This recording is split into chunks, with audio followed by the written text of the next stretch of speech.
With just hours left before the launch of the Vessel of Hatred, I wanted to share the leveling build that I'm going to be running this season. This is going to be the Centipede Spiritborn build. This build looks insanely fun. If poison damage or damage over time and crowd control effects are your thing, this is going to be the build for you. We're going to hop into Mobalytics, and I'm going to show you exactly what this build looks like and how I'm going to be running it. In Clatonia Legion, we stand as one, with steel in our hands, and the battle's begun through the fire. All right, we're here on Mobalytics. We're going to get all of our Season 6 builds here. This is a great place to come for all the meta builds that you guys want to find this season. I'm going to have all of my builds posted here. As you can see, last season, we had a ton of them. So this season, it's going to be just the same. So let's hop into the Poisoning Pulling build. This is going to be what we're going to be running. I'm going to have two different variants for you. We're going to have a leveling variant, and then your mid-game with a couple uniques as you find them. So if you're running through the game and you find a couple uniques, you can use this to kind of gauge where you should put them in, or if it's something you want to use for this build. Okay, we're going to start with the skill tree. The way that this is going to work, if you click this little button here at the top, this will give you the leveling path. This is going to be the order that you're going to put in your skills as you level. If you've already played a season character before, you're going to have all of your 10 skill points already. You can put those skill points in, and then that will get you started at about right here. So to start off, we're going to take Withering Fist as our basic skill. You're going to dart and jab an enemy dealing damage, and you're going to apply poison damage. So this is a big poison build. If you guys haven't seen anything about the Spiritborn yet, this one is all about poison and crowd control. Your third attack is going to burst on the target, and then it deals damage to the surrounding enemies and it slows them. When we go all the way through Accelerated Withering Fist, that's going to give us some damage reduction, which is going to be really important when you early on, especially if you're a gamer and you want to try and push normal, hard, expert, or penitent. Wouldn't suggest it. Moving down, we're going to take our first core skill of Stinger. Strike a small area, dealing 70% damage to enemies within, as well as all of the surrounding poisoned enemies. So we hit jab, it's going to, on the third attack, it's going to poison all of the enemies around. Then when we hit with Stinger, it's going to do damage to all of the poisoned enemies that we've hit. So you attack 3 times with jab, then you hit with your Stinger, and it's going to do some damage. Now, we're going to have other ways of poisoning, so that's not going to be the only way there. We're going to do Enhanced Stinger. So Stinger applies 50% of its base damage as poisoning over 6 seconds to all enemies hit. So anybody in that little area that gets hit now gets poisoned. Advantageous Stinger. If Stinger strikes a vulnerable enemy, it heals you for 10% of your maximum life, which is great. If you are healthy, which means that your health is above 80%, you're going to make the enemies vulnerable too. So this is going to be our source of vulnerable. One of the main sources that we have right now. We're going to go 3 points into Vigorous. When you cast a core skill, all of your Vigor generation is increased by 15%. What Vigor is, that is your primary resource. So Barbarians have Fury, Druids have Spirit. We're going to have Vigor on a Spiritborn. We're going to go 3 points into Balanced Exertion. Your core skills are going to cost 9% more Vigor, but they're also going to deal 15% increased damage. Now, as I'm going through this list, remember, follow along the point list over here. I'm just going to cover the skills from top to bottom. So follow along the list on the side there so that you put the skills in the correct order. Moving down, we're going to go into Soar. You're going to fly into the air. You're going to create a cloud that makes the enemies at the target location vulnerable for 5 seconds. When you crash down on them, you're going to deal 50% damage. We're going to go through Enhanced Soar and then into Measured Soar. Soar makes you unstoppable for 4 seconds. This is going to play into some more extra damage that we're going to be doing later on, and unstoppable you can't go wrong with. We're going to go 1 point into Mirage. This is going to give us some dodge chance and some critical strike chance, but we're just using it to unlock Unrestrained Power. You're going to deal 12% increased damage while unhindered or unstoppable. So unstoppable means that you cannot be crowd controlled whatsoever. Unhindered means that you can move through monster groups without them stopping you. I don't know if you've ever gotten stuck in the middle of a monster group and you can't get out unless you evade. With Unhindered, you can just keep on moving right through. We're also going to go 3 points into Swift.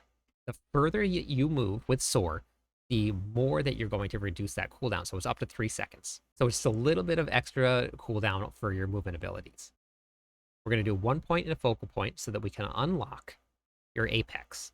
You deal 9% increased damage to vulnerable, and it's doubled against elite. So you're going to do 18% increased multiplicative damage against elite enemies as long as they're vulnerable. And remember, we're going to get vulnerable damage from your sword, and then also vulnerable damage from your stinger. We're going to do 3 points into diminishment. Vulnerable enemies now deal 15% less damage, so more DR. Coming down, we're going to be going into Scourge. This is going to be awesome. So call forth a wave of insects that bite enemies, fearing and slowing them by 50% for 3 seconds, while applying 100% poison damage over 6 seconds. Enhance Scourge, so that each time you hit an enemy with Scourge, you gain 1% increased damage first crowd control, and that is up to 50% multiplicative. It is huge. So if you keep on attacking and you keep on hitting with Scourge, you're going to do a ton of damage extra. We're going to go into Adaptable Scourge. On lucky hit chance, hitting an enemy affected by Scourge has up to a 60% chance to lifesteal for 35%. So that can't go more than your 35% of your maximum life. But basically what this means is that as soon as that lucky hit chance procs, 60% of the time, you're going to guarantee getting back 35% of your life in one try. The reason is this is lifesteal. This is not life on hit. That means that the more damage you do, the more you take back. So they did cap it. So it's not uncapped like something like Andario's was last season. But this is now going to be a huge source of healing. Moving down, we're going to be going into Resilient. Casting a Gorilla skill grants 5% of your maximum life. So we're just using this to unlock Dominant. Gorilla skills deal 15% increased damage to knock down enemies. Their first hit has a 5% chance to execute non-bosses. You can execute elites and normal monsters on your first hit. It's a small chance, but that's still kind of fun. Now, this is a Centipede build. So why are we taking Gorilla skills? Well, we're going to get to that later, but all of your skills will be Centipede and Gorilla based. We're going to do 3 points into Vehemence. Maybe that's pronounced right. Your potency skills deal 30% increased multiplicative damage, but have a 15% increased cooldown. Now, we're not going to actually have to worry about that cooldown part, and we'll talk about that right now. For the potency skill, we're going to be taking Touch of Death. This is going to be your biggest source of damage here. Strike an enemy and infect them, dealing 5% damage and applying 420% poison damage over 9 seconds. When the infection expires, or the host dies, a swarm hatches and seeks out enemies for 9 seconds, dealing 14% damage per hit. You can have up to 3 swarms active at one time. It's going to be a big source of AoE, and it's also going to be a huge bit of damage. Now, the cool thing about this is we're going to go back into Enhanced Touch of Death. Touch of Death infections heals you for 2% of your maximum life per second, up to a total of 18% of your maximum life. You heal any remaining amount when the swarm hatches. So as soon as that swarm hatches, whatever the remaining life was, you're going to heal that. Now, this is what's really cool about this ability. Poised Touch of Death. Touch of Death is now a core skill. It's going to cost vigor, but it has no cooldown, so we don't have to worry about the potency cooldown increase here. So that's why we're putting 5 points into Touch of Death, because this is going to be your main source of damage. Now, what we're going to be doing here, at a certain point, once you have gotten all 5 points of Touch of Death in, and then you have put in just a couple other points in, when you have enough points to be able to remove your Stinger, you're going to take out all of the points from Stinger, because you don't really want to have double core skills. And then you're going to put those 3 points right into Armored Hide. Now, I can't put that in here because the leveling path would be screwed up and I would not show the proper path. So I'm going to just leave it out, and I'm just going to talk about it in this video. So when you get all the way through your Touch of Death, then you can make those changes. Moving down, we're going to go into Ravenous. Your Centipede skills are going to deal up to 15% increased multiplicative damage to healthy enemies. 7.5% increased damage normally. Then we're going to go into Oppressive. Your Centipede skills deal 12% increased damage to crowd control enemies, which we're going to have a ton of crowd control in this build, and you're going to gain 30% increased crowd control duration. We're going to unlock Devourer. This is going to be our ultimate here. This is the big, gigantic centipede that pops up, that shoots all down. It's pretty crazy to see. I'll show you exactly what this looks like right here.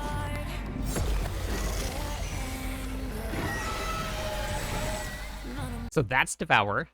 Really awesome skill. It's going to pop out of the ground. It's going to shoot everything down. What this does, a Centipede Spirit emerges, blasting enemies in a line for 190% damage and spitting at others for 56% damage. It lasts 15 seconds. That is a long time, especially since the cooldown is only 37 seconds. You're going to have this up very, very often. When we go down into Harmonious the Devourer, as it emerges, the Devourer launches 10 toxic globes that apply 210% poison damage over 6 seconds wherever they land. And then we're going to go into Exalted the Devourer. While the Devourer is active, if a non-boss enemy's remaining life becomes poisoned, they die instantly and unleash a pestilent swarm that deals 30% damage per hit to the enemies as it passes through. What that means, if you have 30% of the monster's life left, and that poison damage that you hit them for is 30% of their life, they die instantly. You don't have to wait for the poison to take them out. They just die, and then they spawn all of these pestilent swarms. It is very, very cool, and this is going to be up very often. Okay, we're going to go into Resolution. Casting an ultimate skill grants 15% increased damage to elites for 3 seconds. Double the bonus if you're only fighting one enemy. So if you're fighting a boss, just a single boss, you're going to get 30% increased damage there. We're going to do 1 point into Sustenance. Hitting an enemy with an ultimate skill heals you for 2% of your maximum life. That's just so we can unlock Intricacy. Upon casting an ultimate skill, your last potency, defensive, or focus skill you cast prior to your reset, you can be cast for free 3 times in the next 5 seconds. So let's break that down a second. When you cast your ultimate skill, Devourer, you can cast your last potency skill that you cast 3 times for free, which is going to be your Touch of Death, which is also going to be your core skill and also going to be your main source of damage, which is going to be insane. You're going to cast Devourer, and then you're going to spam Touch of Death 3 times for free. The interactions for this is going to be crazy. Next, we're going to go into Spiritual Attunement. This is just going to be to unlock Supremacy. Any enemy you kill while your ultimate is active, you grant stack of Supremacy, each increasing your damage by 3% up to 30%. So that's 10 stacks. When your ultimate skill ends, you gain 5 stacks of Supremacy, but you begin to lose 1 every second. So as soon as it ends, which means that for 15 seconds, you're going to be dealing 30% increased damage. And then when that ends, for the next 5 seconds, you're going to lose 3% every single time, but it's still huge. Finally, we're going to be taking Noxious Resonance. This is absolutely 100% broken. This will not remain as it is right now. It may get changed next season. Who knows? They're probably going to leave the Spiritborn alone for the most part. But what they did, that your critical strikes cause your poisoning on an enemy to burst. So every time that you hit an enemy that is critically strike, this is kind of like Rupture for the Barbarian.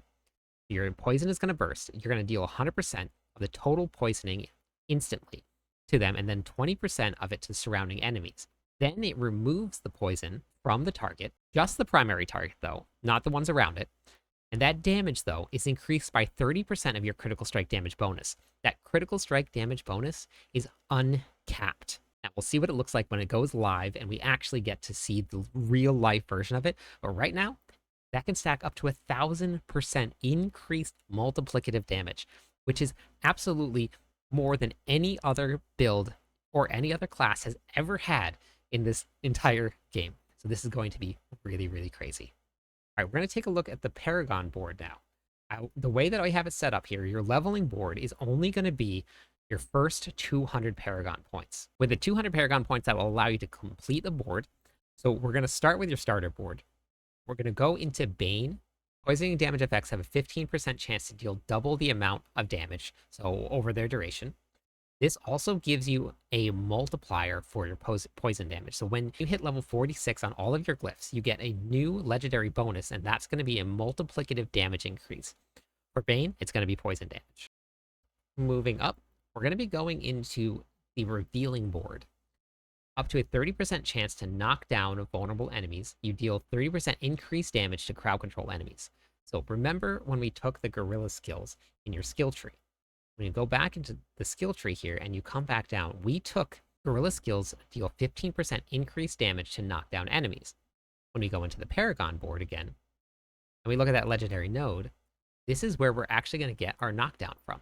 So this is a really cool interaction between the two different types of skills and the two different spirits. We have the knockdown here. We're also dealing 30% increased multiplicative damage to crowd control enemies. That's really huge. In that board, we're going to be running Consumption. You deal 2% increased damage for each of your Pestilent Swarms and your Touch of Death Swarms. This is going to be another really big source. Remember, your ultimate skill is going to give you Pestilent Swarms. We're also going to have an aspect that's going to do it. And we're also going to get 3 swarms from Touch of Death. Next board that we're going to be going into is going to be your Sapping board. When you cast 3 Gorilla, Jaguar, Eagle, or Centipede skills with the same spirit in a row, which we'll be doing, restore 15% of your total vigor, and you're going to deal 30% increased damage for 5 seconds. That's a huge number. In that board, we're going to be running Fester.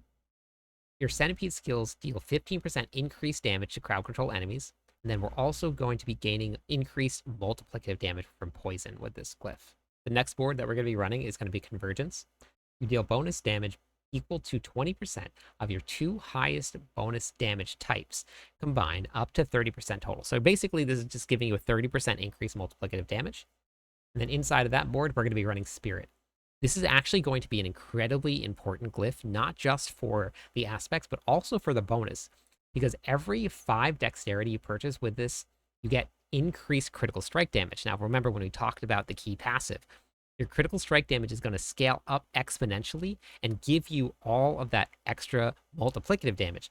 So when this board hits 300, and after your first 200, you're going to max every single one of your dexterity nodes in this board. You're also going to be getting critical strike, increase the damage enemies take by up to 15%, and then you're going to get increased damage to elites as a multiplier.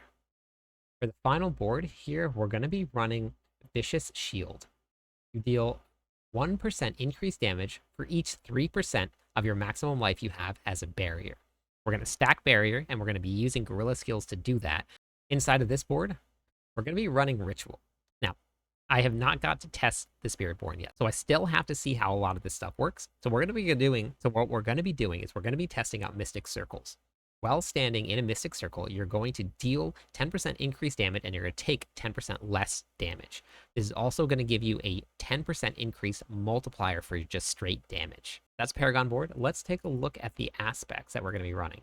As I go through and we test this out a little bit more, I'll be updating the gear stats. I don't have anything in there yet, but this is just a leveling build. So I'll make sure that I start updating things as the day goes on and we learn more about the build. We're going to just cover the aspects for now. We're going to start with Forest Power. On a lucky hit chance, so you have up to 25% chance to create a Mystic Circle. This is what I was talking about, where we're going to experiment with this. Casting a Gorilla skill in the Mystic Circle empowers them to periodically grant you barrier for 25% of your maximum life, which increases your armor and your maximum resistance by up to 25% while active. The way this build works out, we want to stack as much armor as we possibly can. We're going to get 25% more, up to 25% more with this. So we're going to see how this works and how often it spawns. If not, this will get changed, and I'll be updating the planners in real time as fast as I can to make sure that you guys have the most accurate data. For the chest piece, we're going to be running Might. This is just going to give us a little bit of damage reduction when we use our basic skill, when we use Withering Fist. The gloves, this is really, really fun. We're going to be running Unyielding Hits. This is the reason we're stacking armor. Casting a Gorilla skill adds up to 40% of your total armor as attack. So I believe that this is a multiplicative number. It takes 40% of all of your armor, then you get a multiplier based on that amount. So we're stacking armor all over the place. For the pants, we're going to be running Disobedience. This is going to give us additional armor for Unyielding Hits. For the boots, we're going to be running Soil Power. 25% chance to create another Mystic Circle. So we're going to be running 2 different aspects to give us Mystic Circle. So I'm hoping that's going to give us that a much higher chance to spawn these, because a Mystic Circle is a Mystic Circle. It's going to count no matter what. Casting a Centipede skill inside a Mystic Circle empowers them to periodically apply poisoning damage over 6 seconds to enemies within, while extending any crowd controls affecting them. For the weapon, we're going to be running Insatiable aspect. Kills extend the duration of your active Touch of Death swarms by 2 seconds. So those swarms that are going out and hitting things and doing extra damage are going to be extended every time you kill something. When a swarm is replaced early, it bursts for up to 300% of its damage that would have been done. For the amulet, we're going to be running Pestilence. Stinger spawns Pestilence swarms at the target's location, dealing up to 75% of Stinger's base damage per hit. Pestilent swarms now last 100% longer and spiral outward. So they're going to spiral out and do basically AoE damage as you go. For the ring, we're going to be running Umbral. This is just going to be a source of our normal regen. If you find yourself running into no issues with your bigger resources, then you can replace this with something else, maybe a little more offensive or more defensive, depending on your character's progression. For the other ring, we're going to be running Infestation. On a lucky hit chance, Centipede skills have up to a 35% chance to spawn a Pestilent Swarm from the target, which deals increased poison damage per hit. Pestilent Swarms now also deal 100% of their base damage as poisoning damage over 6 seconds. For the runes, because this is a leveling build, we're not going to have access to all of the legendary runes that we start with. So we're going to go with basic blue runes, and as you find new combinations, you can upgrade the runes. We're going to be starting with Yaks. Every time that you drink a healing potion, you're going to gain 200 offering, which is actually quite a lot. This is kind of a really good rune. We're going to combine that one with Lum. This is going to restore primary resources. Now, this is where we're going to have to test this out. We're going to get 200 offering at one time. This has a 1-second cooldown. If this works correctly, this should give us back 40 primary resources every single time that we use a potion. If it only gives us one every 1 second, I don't think that that's actually how it's going to work. Then we're going to replace this. But this should give us 40 primary resources every single time that you use a potion. That is a ton. For the next set of runes, we're going to be running Seer or Cur. I don't know. Pronunciations. Gain 30 offerings every time you cast a non-channeling core skills 3 times in a row. We're going to combine that with your Gar rune. So every time we cast 3 core skills, we're going to get 1 stack of 2.5% critical strike chance for 5 seconds. We should be able to cast 3 non-channeling core skills in a row 3 times every 5 seconds pretty easily. So we're going to have this stacking up constantly, up to about 25% increased critical strike chance. Now, at the very beginning of the game, critical strike chance is really big, so this should help quite a bit. When you go into the gems, we're going to run Emeralds for the critical strike damage bonus that's going to be applied from our key passive. And then our main is going to be Emeralds for the dexterity increase, because that's our main stat. In all of the jewelry, you're going to be running Skulls. Now, if you find yourself low on resistances and you're dying constantly, you can swap those out, but this is going to be stacking armor, which is going to play into your unyielding hits. Now, what we haven't touched on yet is we have a bunch of gorilla skills, but we're running a centipede build. How this works and what makes these classes really, really crazy is that you can pick one of the other spirits and your main attacks become both. Choosing this here, when we select gorilla, which is what we're going to select, casting a gorilla skill is going to deal thorns damage to enemies, which we don't have any thorns damage, so we're not going to take it for that. But you're also going to grant a barrier for 10% of your maximum life, up to 40% for 3 seconds. Now, every time that we cast a skill that deals damage, we're going to be getting barrier. We're going to do extra damage with barrier. We're going to have a ton of survivability. It's giving us extra damage. And all of your skills are now gorilla skills. So not only will this be a centipede skill, but it's also going to be a centipede and a gorilla skill. So that is going to proc things like in our skill tree, where we selected things that your gorilla skills deal damage. This whole thing has so much complexity. It is so much fun. Now, the mercenaries are not quite up to date in this here. So I am going to be taking Subo as my main. Subo gives you a map hack. So you can see the entire map. Everything. You can see all of your resources, your herbs, your ore veins. You can see all of the monsters on your mini map. And then I'm going to take Rahir as my secondary, as my reinforcement. So what a reinforcement does, every time that I cast Scourge, he's going to cast Bastion. Every 30 seconds, we're going to take 90% less damage as long as we're standing inside of a bubble. Now, you can change these here. What's cool about this, because there is an aspect, and somebody was asking me about this, why not take the aspect that gives you the bubble that makes you completely invincible? Well, that bubble lasts for only 5 seconds, just like this one does, but it's every 90 seconds. You have a lot more control over this than you do that other aspect. This, with these opportunities, you can actually select, so let's say you become injured. You get below 35% life. You're in trouble. Now, this auto-cast Bastion, so now you're taking 90% less damage and you can heal yourself back up to full. So there's a lot more control over your opportunities than there is the aspects and stuff like that. So we're going to be running this right here. As soon as this is up to date, I will be updating Subo's skill tree so you guys can see it. That is the build. I am super excited. I will be on for launch. Stop by, say hi. I'm going to be live on YouTube, Twitch, Kick, X, and TikTok. Hopefully, I'll see you there.